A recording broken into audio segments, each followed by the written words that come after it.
Wil Wheaton is sending me messages. No, my God. Yep. Oh my God,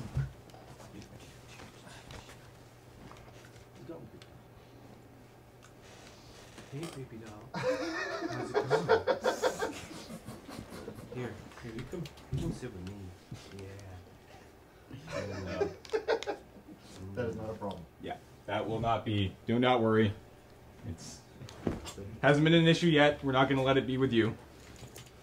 Everything is fine. I'll tell you later. Nothing is great. Okay. So. Tell me later when I'm older. Yeah, exactly. I'll let you know when you're older. Yeah. But for now, we'll ask him about erotic Star Trek fanfiction, because that you're old enough for. Cool. Hey, Will. Can't hear you. Hold on one second. We should be able to hear you now. Can you hear me now? Hey, Will, how's it going? Good morning. Good. How are you? We're very tired, but very good. Happy to have you.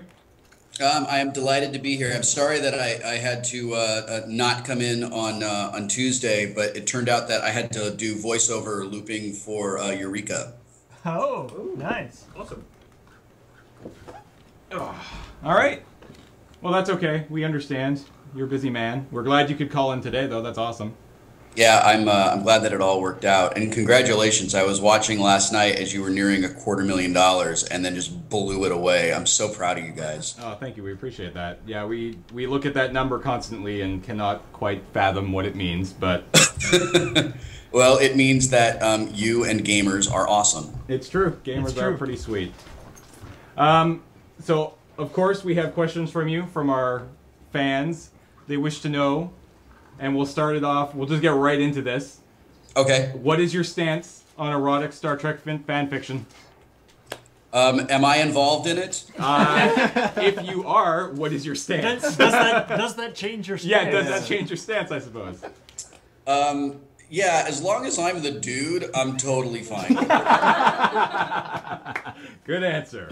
That was probably the best answer. That is the best answer. We were looking forward to that. What about if you get turned into an animal of some kind? Yeah. Yeah, I mean, I guess if I could be like a Klingon Targ, you know, from home when Worf was a boy. All right. Went straight into really weird territory. I sort of feel like we've backed ourselves into an incredibly uncomfortable corner. I'm glad we started it off right then. We can just dig up for the rest of the conversation. And then another thing that we're going to ask you, we'll wait till the end, but we had a challenge come in this year. For every fact we collect from our guests, we get $5. Awesome. So at some point, we will need to get a fact from you. It can be anything. It can be about animals. It can be about you. It can be anything you want. All right. So you can. Can I give you 5 facts? Absolutely. Okay. Fact number 1. You writing this down? I am now. Ready? Are you ready? Ready. Fact number 1. My wife is lactose intolerant. All right. Okay. Fact number 2. My first computer was a Texas Instruments TI-99-4A. Nice. Fact number 3. In my spare time, I brew my own beer. Fact number 4. I am wearing my pajamas and have put on a hat so it appears as though I've actually been awake for more than a half an hour. That is a good idea. Yeah. I never thought about that. You speak like a man who has had a lot of video conference experience. Fact number 4. I have 2 projects that will be released in 2012 that are so unbelievably awesome. You will say to yourself and the person next to you, he wasn't lying about that. These are awesome projects. All right. And fact number 5. 6, actually. You've already given us 5. Oh, really? Bonus fact. There's a pumpkin sitting just on the other side of my computer. Wow. All right. How old is this? Oh, well, there it is. Oh, hold on. Oh, we missed it. Can you show us it. again, Will? Nice. It's pumpkin time. Pumpkin time. All right. Well, that was a lot of facts. We appreciate that. I'm happy to provide you with facts. All right, so maybe some serious questions now. Maybe. How did you originally get to be involved with Mike and Jerry for Penny Arcade? I'd been reading Penny Arcade for a very long time. I don't even remember when I started. It's one of those things that's just kind of like part of my life. And Robert asked me if I would keynote the PAX in '07. Did I really say the PAX? Yes, you did. This is how old I've become. I start putting the in front of things. So I keynoted PAX in 2007, and we became very good friends sort of out of that. And then I listened to their first D&D podcast during, for some reason, I was driving back and forth between LA and San Diego a lot when they did that. And I was listening to the podcast, and then I saw them at Comic-Con that year. And I just said, hey, look, if you think maybe I could be part of this, I would love to be. And they both seemed sort of surprised that I wanted to do that, and they brought me on board, and we've been pretty good friends ever since. Awesome. So, like many friendships born out of D&D. Yes.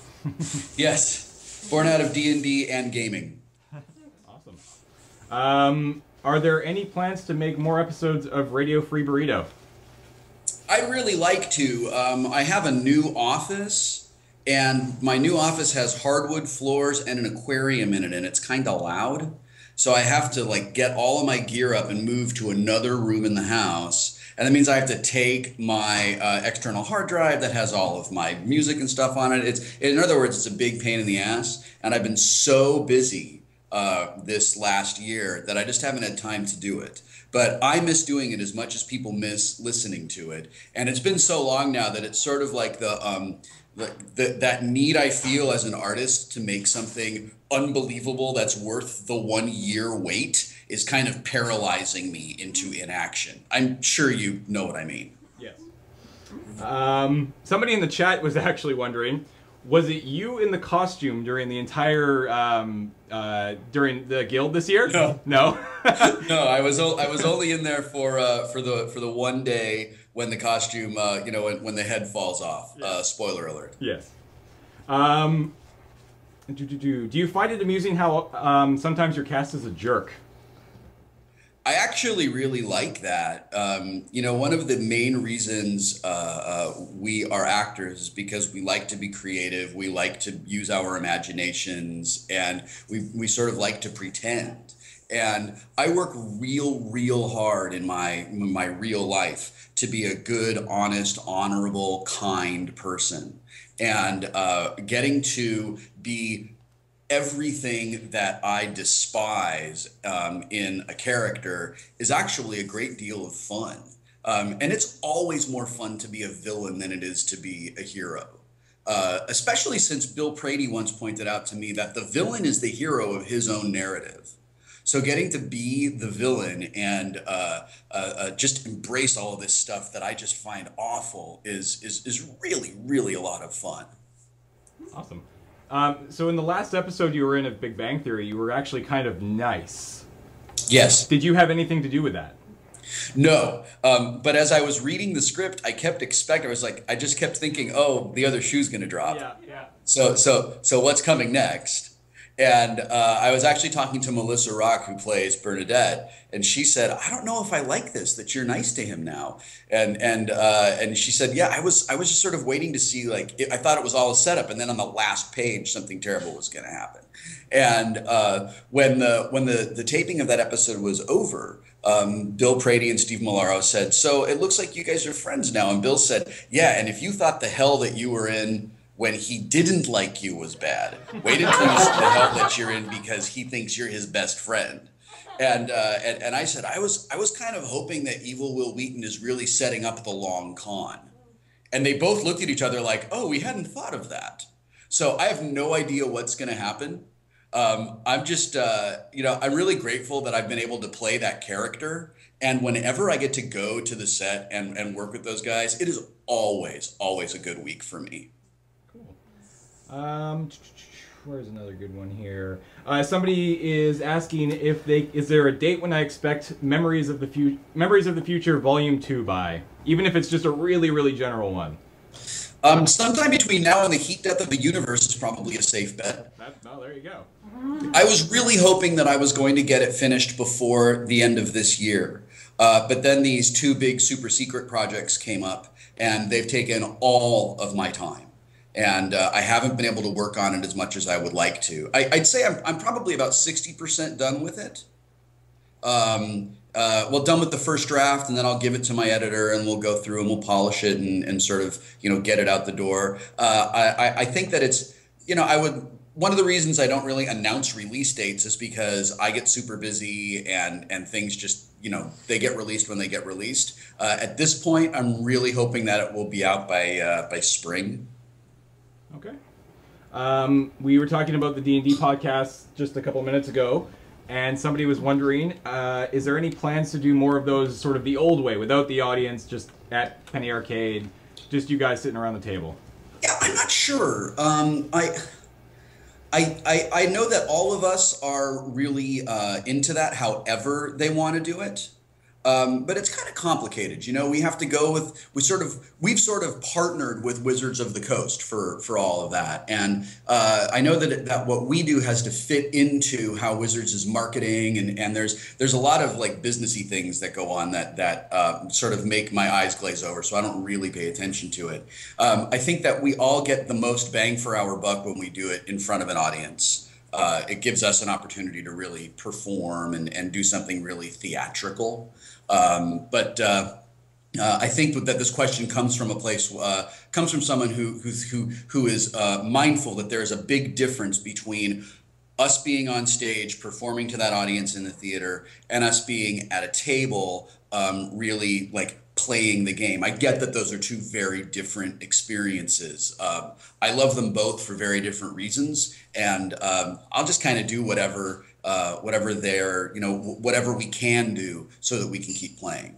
Okay. Besides Wheaton's Law, do you have any other favorite laws of the internet?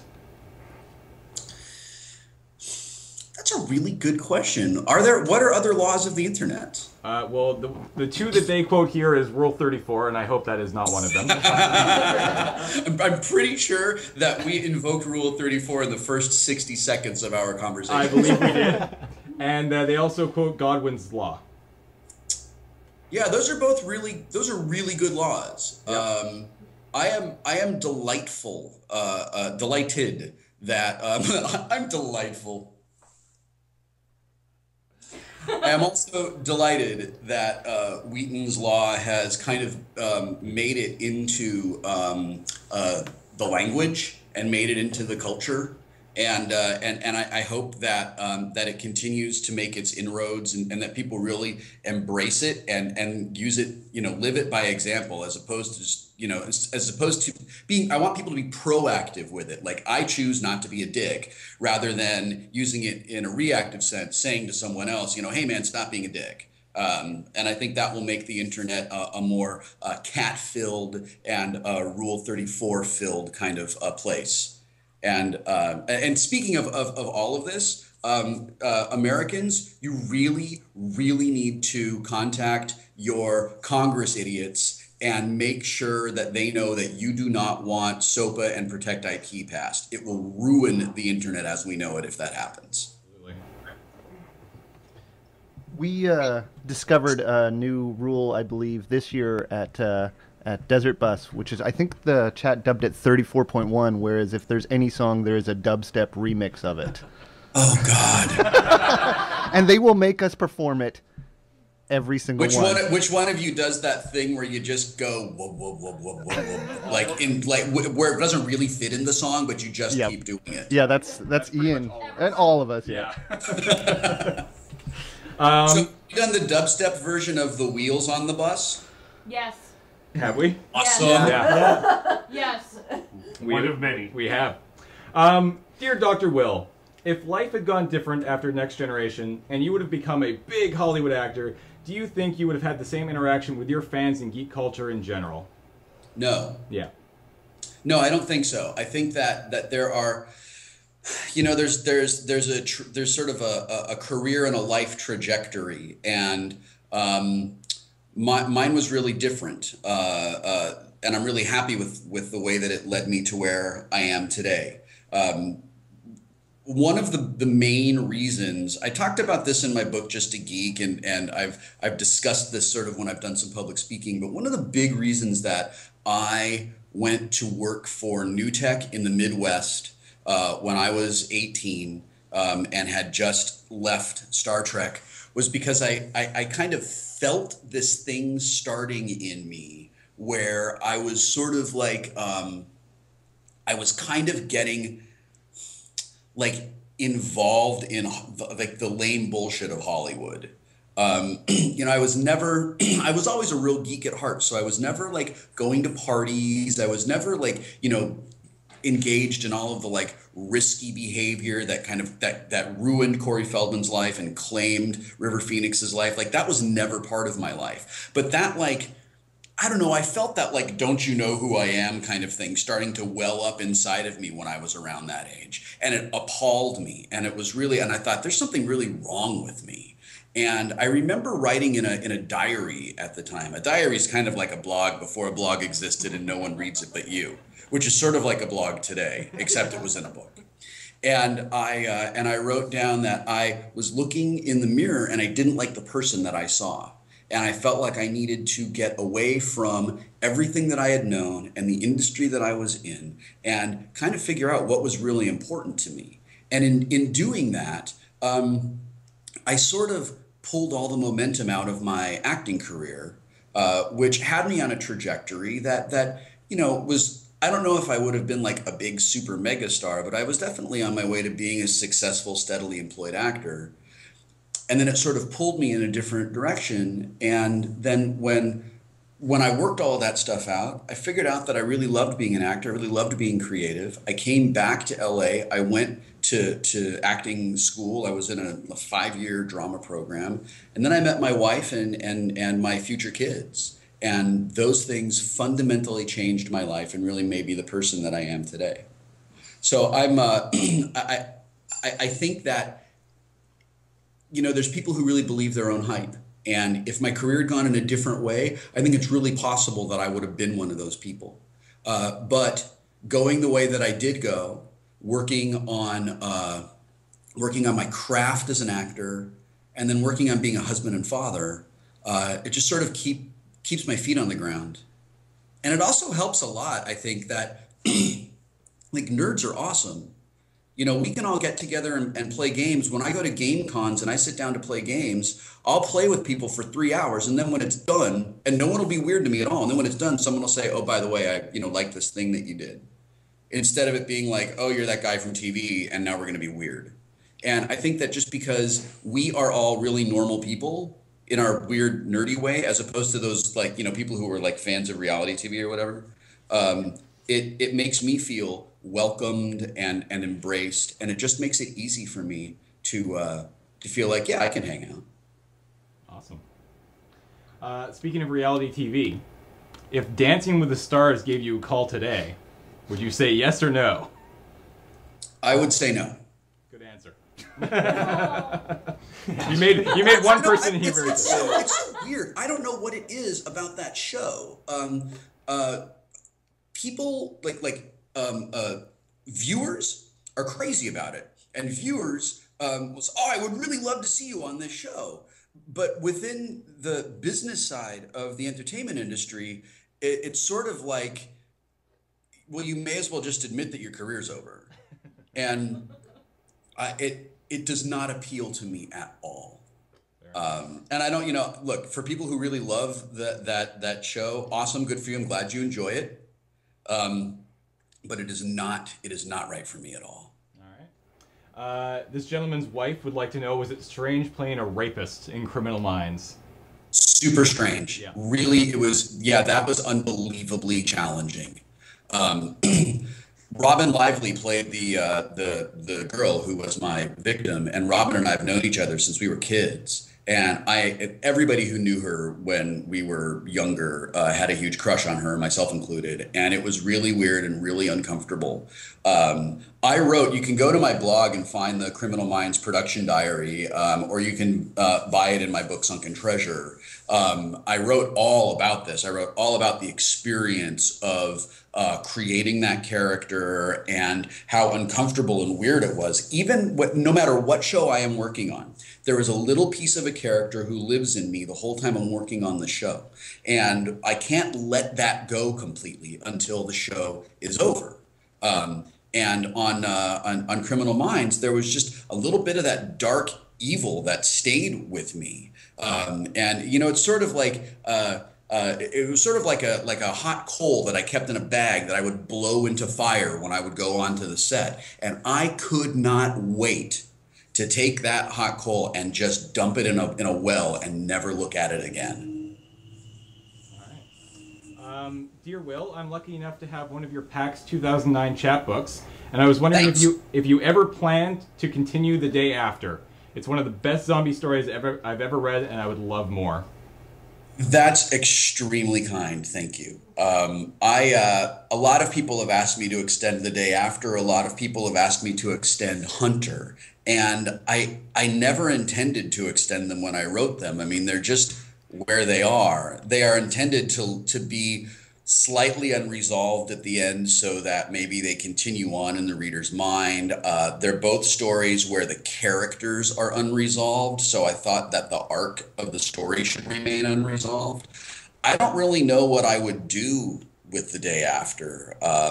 It's something that I've thought of because so many people have asked me to do it, which is really which makes me feel really good because I was scared to death to publish that story because I just thought, man, it's one thing to tell stories about my real life, and it's another thing to like make a story up and like take a chance and put it out there. And you know, I wrote on my blog last week, every time I do it, I'm afraid that like I can hear Carrie's mom in my head going, "They're all gonna laugh at you. They're all gonna laugh at you," and it's really gratifying to me that so many people liked it. I don't have any plans right now to extend it, but so many people have asked me to that.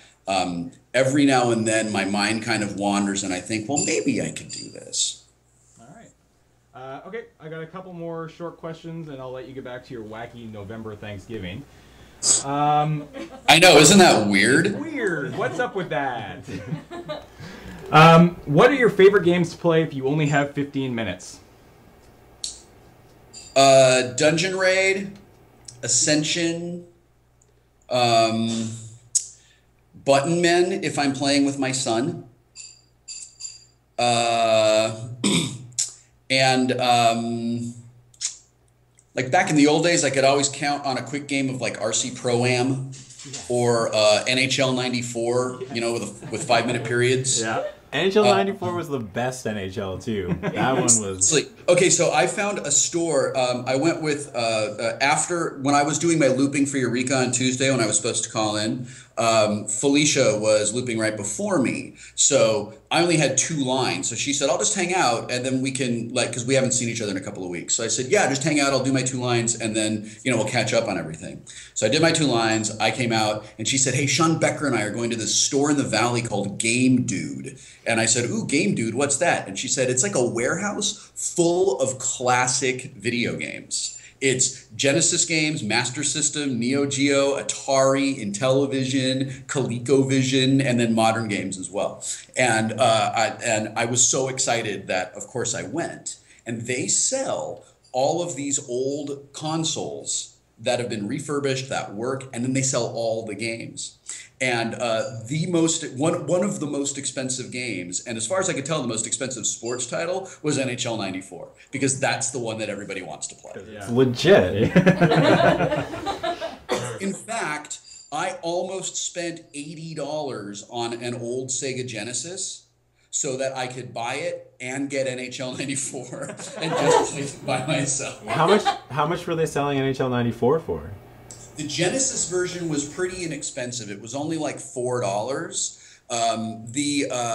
But a lot of the games on like Nintendo were really expensive because I guess they're highly prized by collectors. But they were selling, for some reason, they were selling NHL 97 on Genesis, which is okay, but it's not as good as 94, for like $15. And keep in mind that the average price of a game in this place is like 50 to 75 cents. I was like, because if you were going to say like a couple $100, I was like, man, I think I got NHL 94. Yeah. Dear Dr. Wheaton, I've always wanted to know if the Star Trek The Next Generation cast still meets at times, and how your relationship, or was as it might be, with each other is. We get together. We get together at least once a year. Somebody has a dinner. Usually it's LeVar. We see each other at conventions. We talk via email and on the phone, and we're as close and as important to each other as we ever were. You know, I said to Jonathan when like years ago, you know, I said, listen, the way I remember it, like we're all really good friends and we all really loved each other and we were really like a family. Is that true? Like, is that really the way that we were? And he said, yeah, it really was. It was very much like catching lightning in a bottle. And I don't know of any other casts that worked together almost 25 years ago who still get together, who still care about each other, who still talk all the time. Just not because like, oh, there's a reunion thing we have to go to, but because we genuinely like each other. And it's weird for me too, because they just, you know, like they're already all adults, but I actually changed from being a kid growing into an adult. So my whole perspective on things is really different. And what's great is we can get together and I can ask about things from when we were doing the show because, you know, I see things through the eyes of a teenager and I can get a more objective, different perspective on things from them. Awesome. All right, to finish us off, who is your doctor? That's a tough one, man. Like, I think your doctor. Oh, by the way, this is my cat, my son's cat, Luna. Say hi. Say hi. Hi, I'm a cat, and I'm coming in here and walking around all over the table. And pretty soon, if you put your fingers on the keyboard, I'm gonna walk all over them too. That's what I do, because I'm a cat. Well, you can make a lot of money off that was talking cat. That was like one of your tweets come to life. It was incredible. Yeah, I was hoping Seamus would come in here so everyone could see the adorability that is my dog, but he is zonked out on the couch and not even remotely interested in getting up. So here's what I think about like your doctor.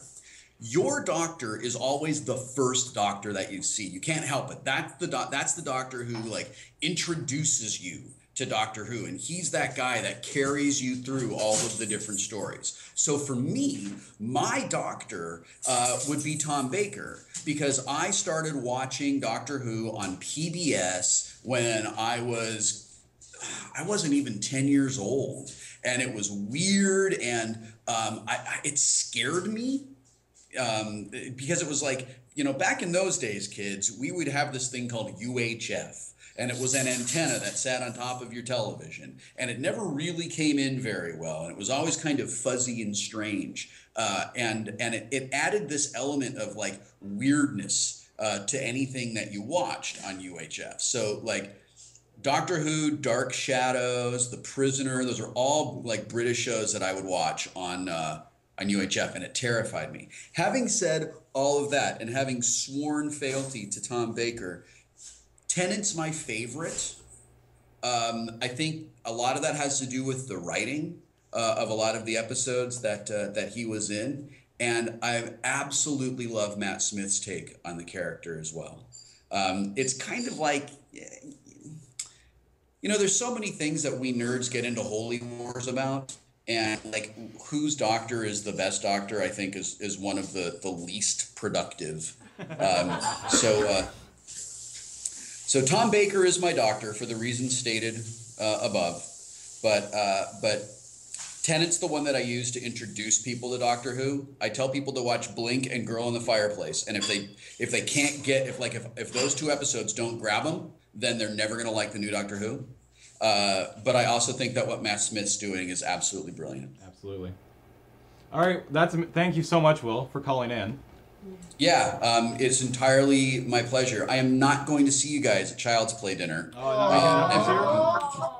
I'm super sad. I'm actually working on one of the super secret projects that day, and I can't leave. Tell us about that. But have a great time. We will. Thank you. And thank you so much for calling in. It really means a lot to us.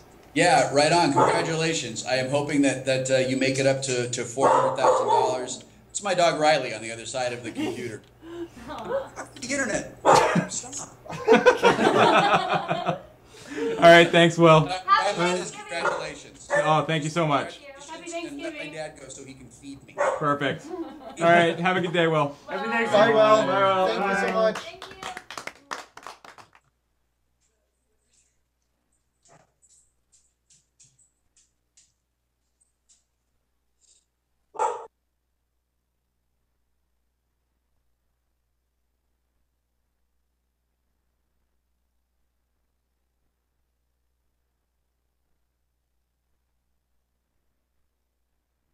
Oh, okay, yeah. That makes total sense. Yeah. Ashton's ready for more now. I am prepared. Ready your screenshot fingers.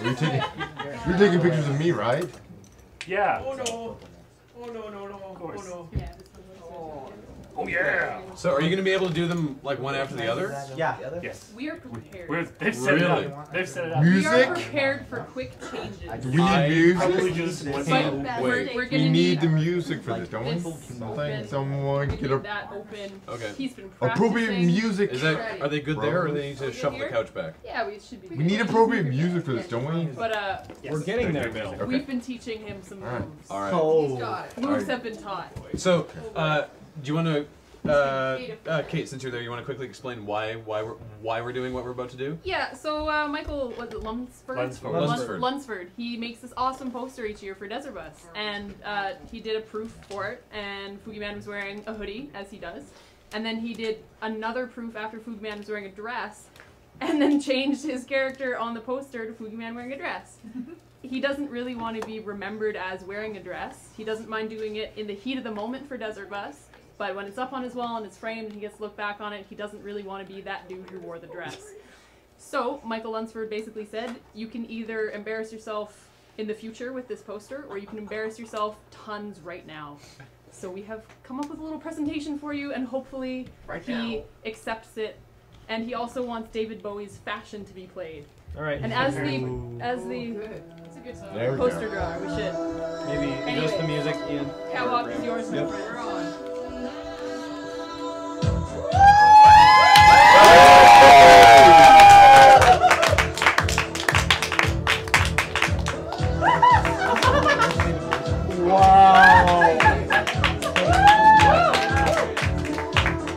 You got to pause at the end and look back.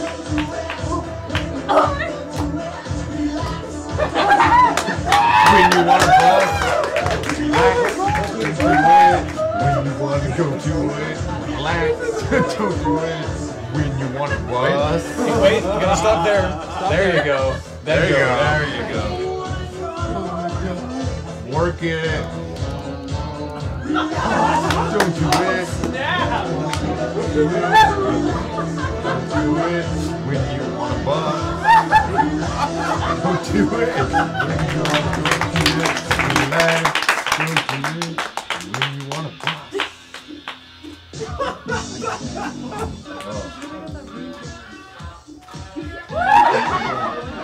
These are gonna be like some of the only pictures I have from this year. It's all Foogieman. The quick changes are amazing. I wish you could see this procedure. Yeah, I know. He's got like 3 dressers. Really? There's like 3 people over there? Yeah.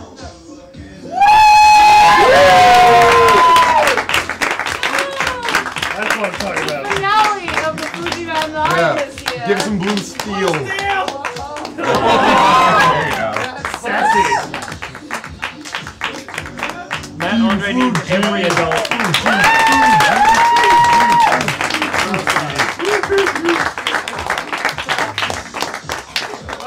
Okay. Mike, what do you? Does that? That is.